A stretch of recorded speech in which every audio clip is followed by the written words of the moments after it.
हर हर महादेव सभी को। आप सभी का एक बार फिर से स्वागत है हमारे चैनल में। ओम ह्रीं काल भैरवाय नमः।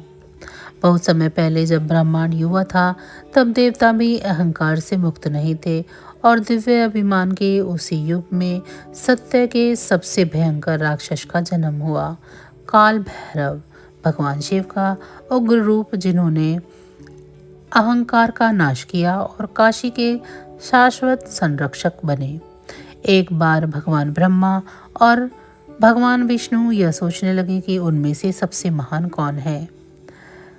ब्रह्मा जी बोले, मैं सभी जीवों की रचना करता हूँ, मैं ही प्रथम हूँ, मैं ही सर्वोच्च हूँ। भगवान विष्णु ने शांति से उत्तर दिया, हे ब्रह्मा, आप रचना कर सकते हैं, लेकिन मैं उस सृष्टि का पालन और रक्षा करता हूँ।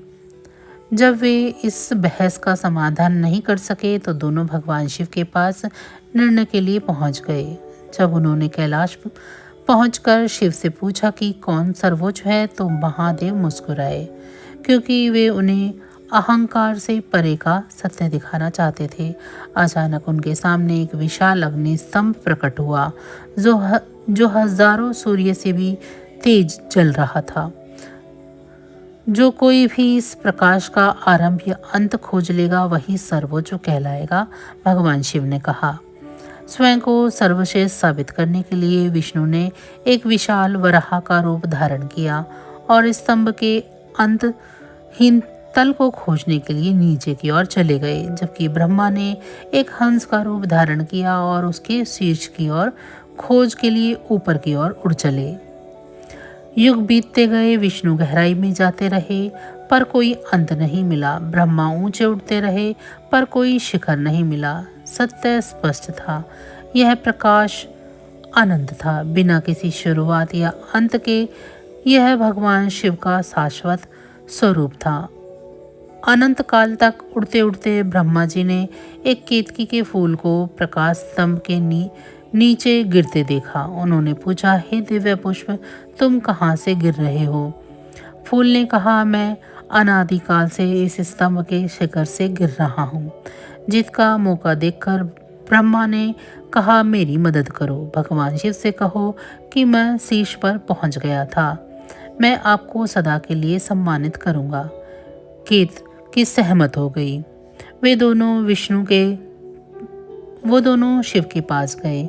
विष्णु ने विनम्रता से सिर झुकाकर स्वीकार किया कि वे अंत नहीं ढूंढ सके, परंतु भगवान ब्रह्मा ने कहा कि मैं शीर्ष तक पहुंच गया, मैं सर्वोच्च हूँ। यह केतकी पुष्प साक्षी है। जैसे ही ब्रह्मा ने झूठ बोला, वह प्रकाश स्तंभ अचानक फट गया और उसमें से भगवान शिव अपने वास्तविक काल से परे, सृष्टि से परे स्वरूप में प्रकट हुए। उन्होंने कठोरता से कहा, हे ब्रह्मा, तुमने झूठ बोला है, इसीलिए मैं तुम्हें श्राप देता हूँ कि पृथ्वी पर तुम्हारा कोई मंदिर नहीं होगा, और इस पुष्प ने तुम्हारी असतता का समर्थन किया है, इसीलिए केतकी का फूल कभी भी मेरी पूजा के लिए उपयोग में नहीं लाया जाएगा। देवता कांप उठे, लेकिन ब्रह्मा का अहंकार अभी भी नष्ट नहीं हुआ था। बेनकाब होने के बाद भी तब वे शिव के तीसरे नेत्र में प्रज्वलित क्रोध से एक अंधकार में भयानक प्राणी का उदय हुआ। जटाई अग्नि के समान नेत्र और हाथ में खड़ग, यह काल भैरव थे। शिव के क्रोध और अन्याय का भयंकर स्वरूप काल भैरव ब्रह्मा की ओर बढ़े और एक ही झटके में उन्होंने ब्रह्मा के उस पांचवें सर को काट दिया जिसने झूठ बोला था। ब्रह्मा घुटनों पे गिर पड़े, उनका अभिमान नष्ट हो गया। ब्रह्मांड में सन्नाटा छा गया, लेकिन इस कार्य ने भैरव को एक भारी बोझ दे दिया। एक शिष्टा की हत्या का पाप, ब्रह्म हत्या दोष। स्वयं को शुद्ध करने के लिए काल भैरव ने ब्रह्मा के कपाल को अपने भिक्षा पात्र के रूप में धारण किया और लोकों में भटकने लगे। वे पहाड़ों, जंगलों और पवित्र नदियों से गुजरे, लेकिन पाप की आत्मा ने उनका पीछा नहीं छोड़ा।